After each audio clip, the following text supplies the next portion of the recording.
Hello, friends. Welcome back to The Authentic Path. I am Vanessa Calderón, your host. I am a doctor, a medical doctor. I have to say that because I have met a lot of doctors recently that were different types of doctors, PhDs. So I'm a physician. I'm also a master coach, and I am a lifelong student of the human potential. I'm a lifelong student of the human experience. And today we are talking a little bit about that. I have been working with high functioning professionals, leaders, physicians, entrepreneurs for many years now, supporting them in growing. So my clients come to me because they're either stuck, whether that's feeling burnt out or feeling like an imposter, feeling insecure, or they feel like they're at this place where they want their next level. Like, what is my next level of growth?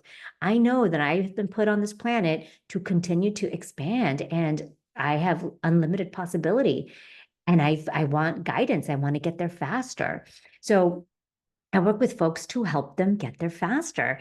And one of the things that I have noticed that even though we want that, because I have noticed that humans, especially those that are constantly experiencing and growing and wanting fulfillment, we want to grow.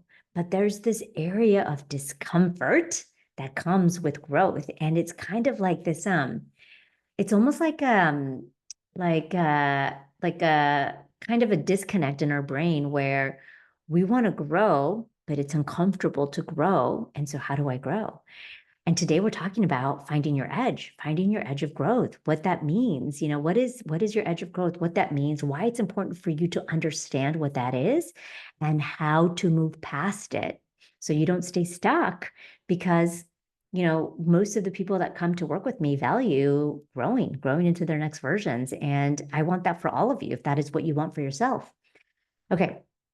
So your growth is kind of this invisible line between what is comfortable where you are now and what challenges you to expand. And that edge might show up in how you're leading, in the money you're allowing yourself to earn, even in the personal relationships, like the intimacy you're willing to receive. All of that are examples of what your growth is. So for me, I've said this before in a couple episodes before where the discomfort is a sign that you're growing. It feels uncomfortable because parts of it's like it's not where you are now. It's You're meant to grow, and everything you want is on the other side of that discomfort. Your growth is on the other side of the discomfort. Okay, so let's talk about what it means to find your edge, what the science is behind your edge, how to find it, and then how to move past it. Okay, so I think about your edge as kind of like this frontier of growth. So if you were to imagine yourself as this dot in the middle of a circle, the circle is the boundary. It's kind of everything you know to be possible and true is within that circle. And that circle is so big, it's the current life you hold. That circle holds something called your self concept. Your self concept are the thoughts about yourself, your beliefs about yourself, about what's possible for you. And that is why you've created the life you've created, because of your beliefs about yourself and what's possible for you. Now, when we push against that border, when we get to that border of that circle and we're trying to push up out of that border, it gets really uncomfortable because we're not used to that. We are used to what we've already created, and pushing beyond that feels dangerous. It feels uncomfortable. And so what we want to know is like, what is that circle for us? And how do I push beyond that? Now, this is not the same as danger. It is not the same as like working so hard that you burn out. It's just the space just beyond your comfort zone. And that space is where your transformation happens. In neuroscience, we call it, it's where your nervous system senses challenge, but it's not overwhelmed. That's your optimal zone for neuroplasticity, for really rewiring your brain and learning new ways of being. That's that space of your optimal zone. Some people call it your stretch zone or the learning edge. But when you stay inside that circle that I just had you envision, everything feels safe, but you also stay stagnant. And when you push too far out of the circle, you move into a sense of chaos. And that is where your brain starts to perceive danger and where you push really hard that you can push into burnout. Oh my gosh, the amount of times I did this because I love growth. I want to grow all the time. I'm always looking for ways to expand. What else can I do differently? What can I do that's like, how else can I up level who I am? And, and sometimes it's a physical goal that I'm setting. I mentioned this before. Right now, I'm really into powerlifting and lifting weights. And so that's currently like where my big growth is, but I also have business growth areas, relationship growth areas. And what is really powerful, I remember a couple years ago, I created a business goal for myself when I first launched my coaching business, and it was so far out there before I knew that I needed to create goals that were in my optimal zone, not like far out there, that I pushed myself so hard that I was catching myself back in burnout patterns. And I was like, "Oh, hold on a second. I know what's happening here. I know that I'm overworking and I know that this is going to lead to burnout." But that's what happens when you don't acknowledge what is my optimal zone and you try to go way far out. It causes burnout. That's danger. That's not where you want to be. You want that really beautiful middle ground where discomfort becomes your teacher, not another source of trauma for you. Okay, so let's talk a little bit about the science behind that growth zone. Okay, so in the 1800s, there were these two psychologists, and Robert Yerkes and John Dodson. They created something called the Yerkes-Dodson graph, and I talked about this when I talked about my burnout episode a couple episodes ago. I explained this graph to all of you, and this is their graph. And I'm bringing it up again because there's a point in the graph that's called your optimal performance zone. This is what they created.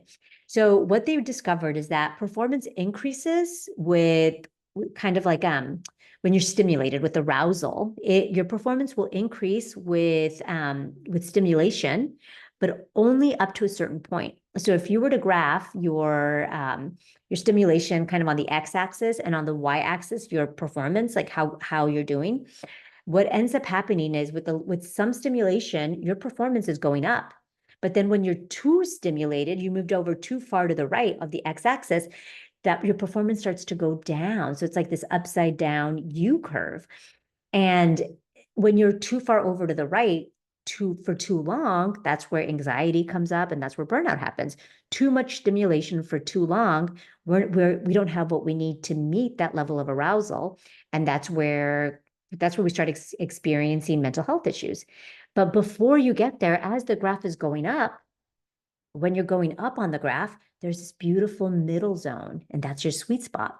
Before you trend over down of the U curve, right in the middle, there's your optimal performance zone.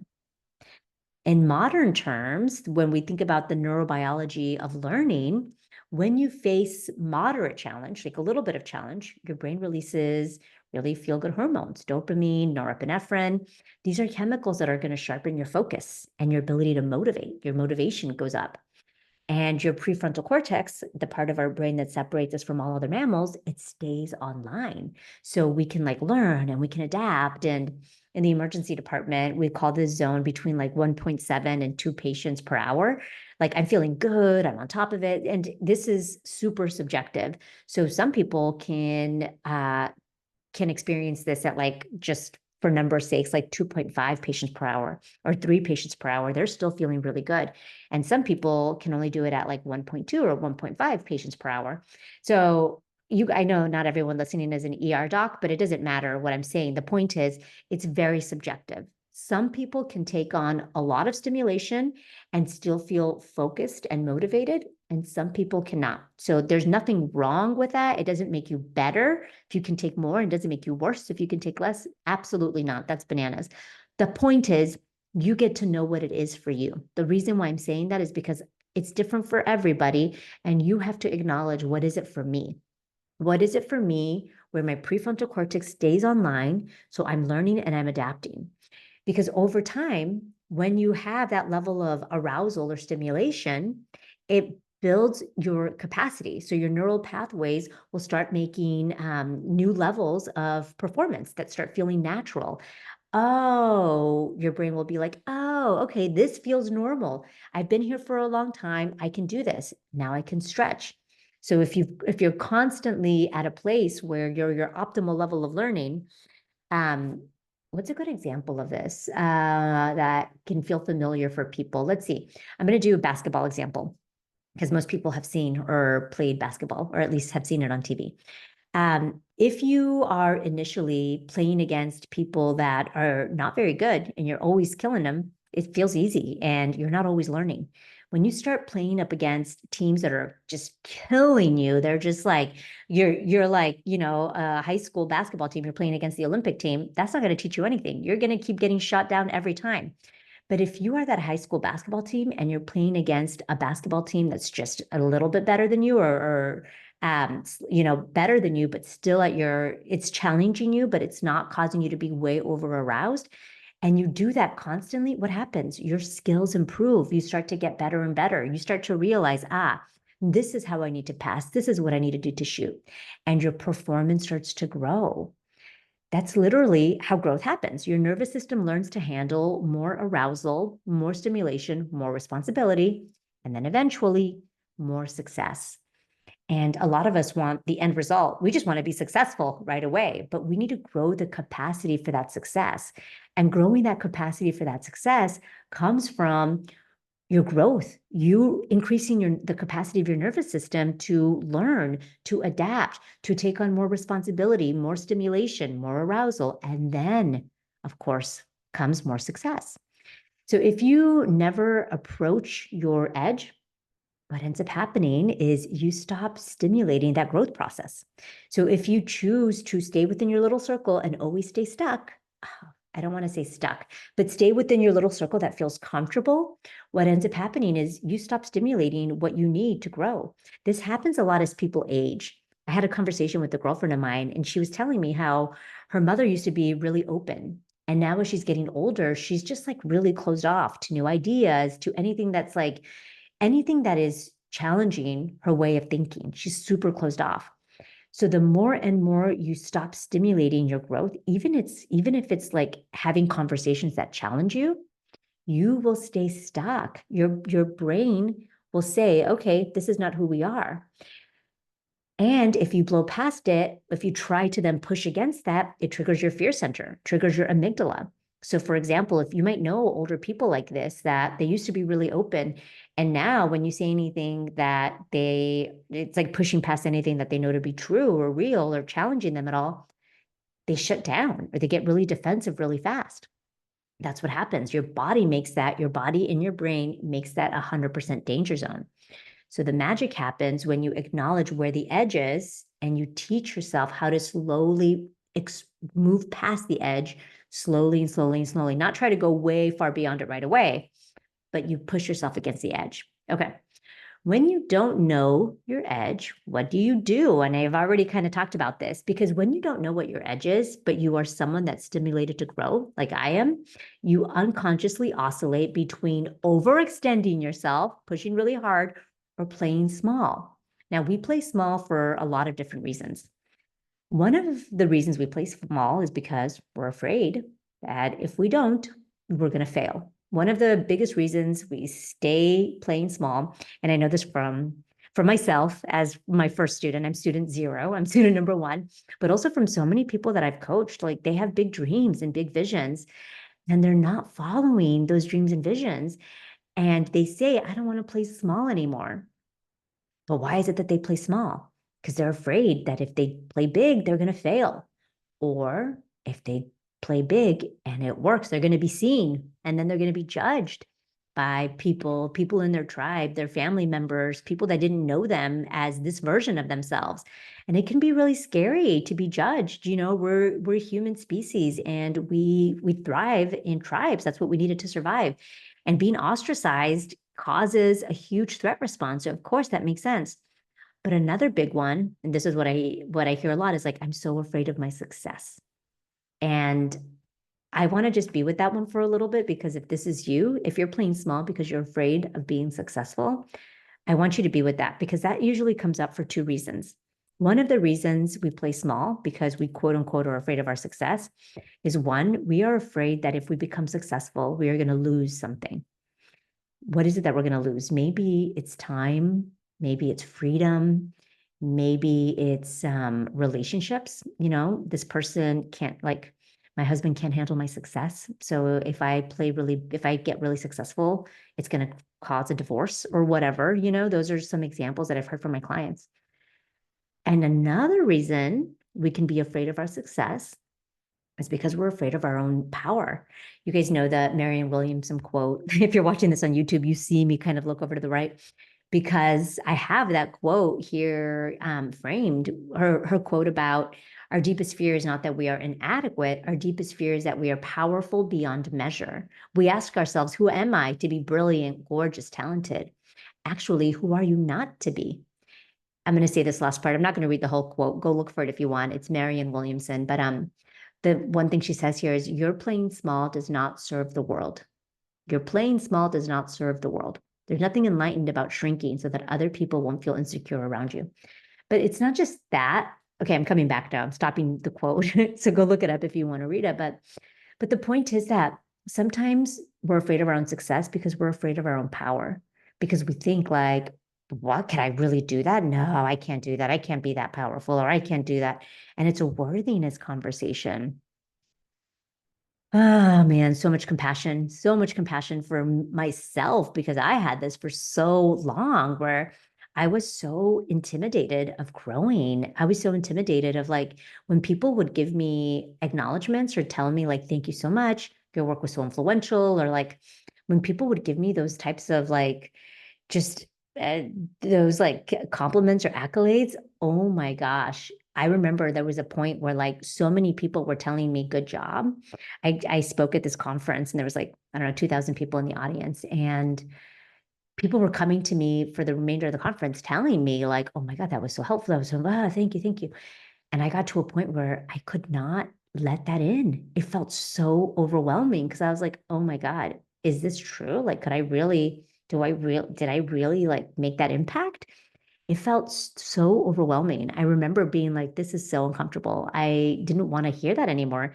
And I had to practice receiving. I have a whole podcast episode, one of the first ones, about receiving. And I had to go back to my work and be like, all right, Vanessa, open body, you got to receive. Like, this is part of it, because your capacity to give to others is only as great as your capacity to receive. So for all of you out there listening, you givers out there, you cannot give if you do not allow yourself to receive. Okay, that was a small tangent, but I wanted to just talk a little bit about what happens when we get to our edge and when we don't know our edge and we cause ourselves to play small or we overextend. Okay, so maybe you identified something in there for you about playing small. Either way, so either whether we're staying safe or we're pushing up until we crash, neither of those things is who we want to be. We don't want to be somebody that's continually like overstimulated and burning out all the time, or someone who's always playing small and then resenting that we're not growing. So when you know your edge, what happens is you gain agency. You gain the ability to expand intentionally. And that's what we want. We want to live lives of intention. We want to be making choices based on who we want to be. You get to expand intentionally.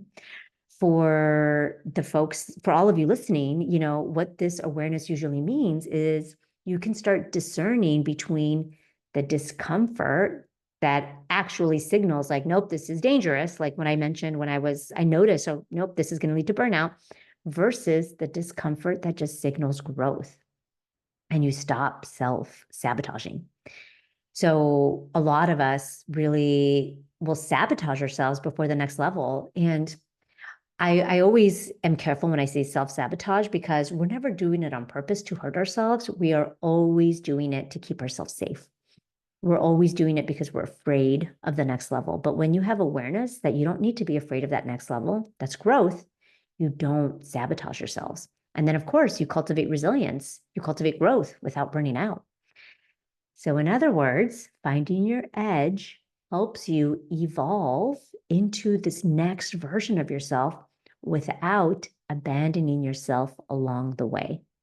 I think that's really important to remember, because burnout is just a form of self-abandonment. We're overworking and we're choosing all these things, and instead of choosing our own joy, our own happiness, what we need to continue to be in service to others. And when you find your edge, it helps you evolve without abandoning yourself. Okay, so let's talk about how we identify our edge. Okay, so how do you identify your edge? We're going to walk through this, and hopefully this supports you in acknowledging, like, where is it that I need to go next? Okay. So, number one, I want you to notice your emotional resistance. What is your emotional resistance that comes up with growth? For example, I'm going to give you an entrepreneurial example. Let's say that you are charging a certain amount for your services right now. Let's say you're charging $100 for whatever service you provide.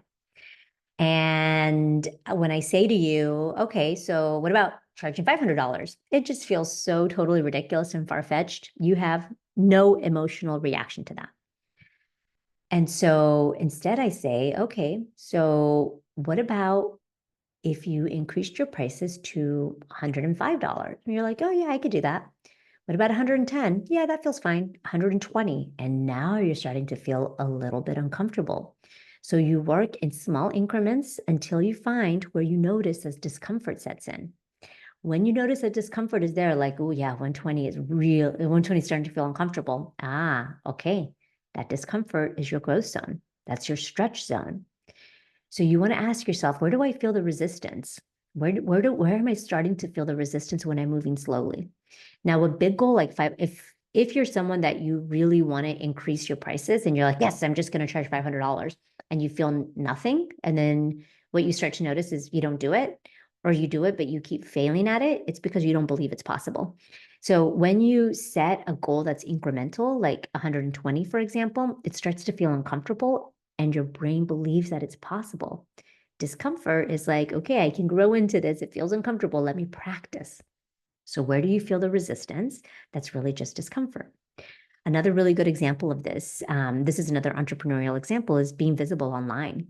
Maybe you're really comfortable posting pictures of your kids online or whatever food you're eating, but posting actual content that's an expression of your work or your gift to the world, that starts to feel really uncomfortable.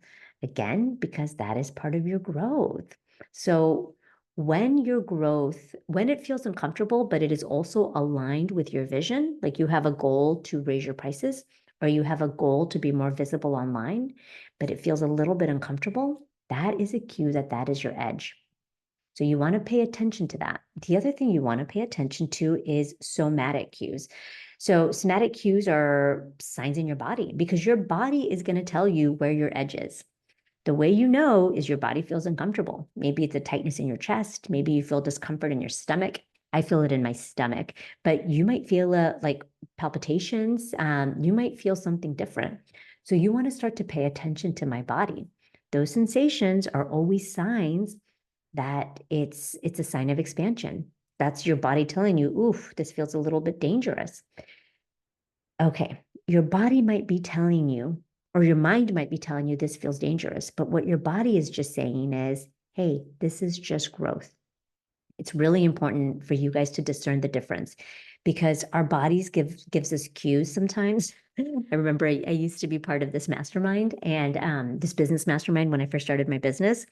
And the nickname of the mastermind was the Barf Club, the Barf Club, because every time we set a goal, it felt so uncomfortable. Our stomach felt uncomfortable and it always felt like we wanted to vomit. And so we nicknamed it the Barf Club. But the point is that cue that your body is giving you is not a sign that anything has gone wrong. It's just for us to acknowledge, this is what growth is, and it's okay to feel it. So I want you guys to practice that. Practice feeling whatever it feels like and stay with it. Remind yourself, okay, this is just a sign of growth. It's okay. I don't need to make it wrong. It's just part of growing. When we know to expect it, we don't make it wrong. We don't make it mean that something has gone wrong, and we can stay with it a little bit longer. We can hold that discomfort longer. And the longer you can hold the discomfort, the more you can move through it. Another thing to consider if you're looking for your growth zone is look for repeated patterns of where you wanted to create something, but you're not doing it. What goals or desires do you want to create that have you set, but you're not quite following through? This is another example of, like, maybe it's a money ceiling. Maybe you want to create X dollars per year, but you keep, no matter what you do, you can't break through that. You can't, you're just taking all of these actions, but you can't break through. Usually when you can't break through, there's something hidden underneath that you haven't examined yet. And it's usually a belief of something holding you back. Maybe it's a leadership role, same thing. Like, no matter what I do, I'm not getting promoted. And it can also be within relationships. Like, I really want a more intimate relationship with X, but there's something there. Something is not allowing me to do it. So all of those are good examples to look for, like, where is my growth zone? Okay, so I'm going to leave you with a few reflective questions and maybe one or two things to watch out for when you're growing. One really important question to ask yourself is, what would the next level of your life require you to become? Who do I need to become to create this next level of my life? That's a good one because that'll point to where you need to grow. And then ask yourself, like, what am I afraid of? Like, am I afraid of being seen, of failing, of succeeding? What am I afraid I'll lose if I succeed? Those are some good ones to think about. Okay, one of the things I'm going to leave you with maybe one or two things to watch out for as you are growing. One of the most important things as you're growing is to stretch slowly. So micro stretch, don't overstretch. I want you to think about like a balloon that doesn't have air in it yet. It has the capacity to stretch really, really wide slowly. But if you were to like plug that balloon into like a huge power jet and just add all this air in, it probably would pop. So what you don't want to do is overstretch. You want to take small, consistent actions, consistent steps, just beyond your current comfort zone. So if, for example, if your goal is being more visible on social media, maybe choose to post one day a week instead of being like, oh, I got to post every day, I got to post about this. If it's money, raise your rate by like 5% or 10%. Don't plan to just go and double it because each micro stretch desensitizes the fear in your brain and trains your brain that expansion is actually safe. One of the biggest reasons we don't micro stretch, especially for high performers, that where we fail at micro stretching is because we tell ourselves, oh no, that goal is too small. It's not good enough. I've got to do this instead. That again is our perfectionist brain, and our perfectionist brain will always hold us back because perfectionism is unintentional. And taking actions from unintentional thoughts will always create unintentional results. These are the reasons why, for those people that want to start working out and they don't work out consistently, and they're going from like barely ever working out to trying to work out every day of the week, and then they quit, it's because you try to go too far. Choose one day a week instead.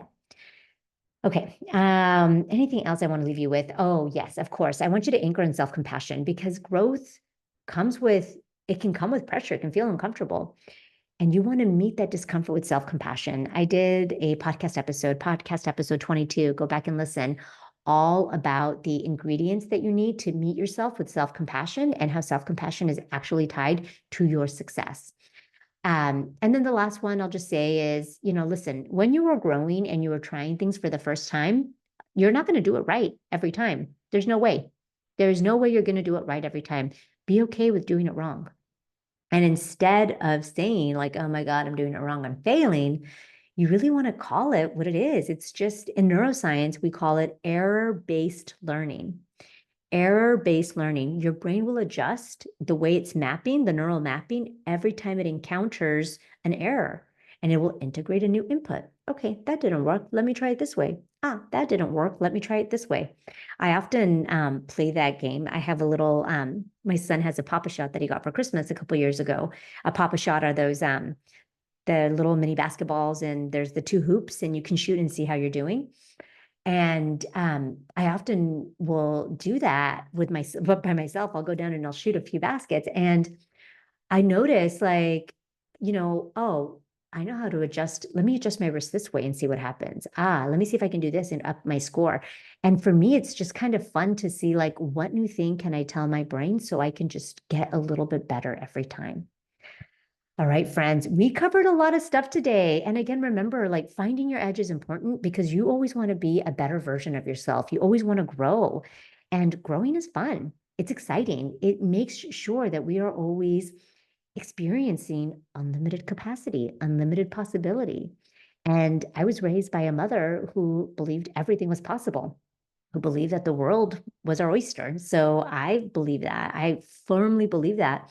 And I believe that could be everybody's truth that wants it. If that feels aligned with you, that's your truth too. And what you need to do is figure out, where is my growth zone? Where is my edge zone? And what do I need to do to continue to push myself there? And remember, I do this work all of the time, every day with my clients. So if you want support doing this, if you want support of figuring out your edge, staying accountable, and continuing to grow over and over again with compassion, with kindness, in ways that's sustainable to who you are, I would love to work with you. I could help you. So your next step would be to schedule a consult with me. You can find the link to schedule a consult in my show notes. What else? That's it, friends. I will see you next time. All right. See you next week. Adios.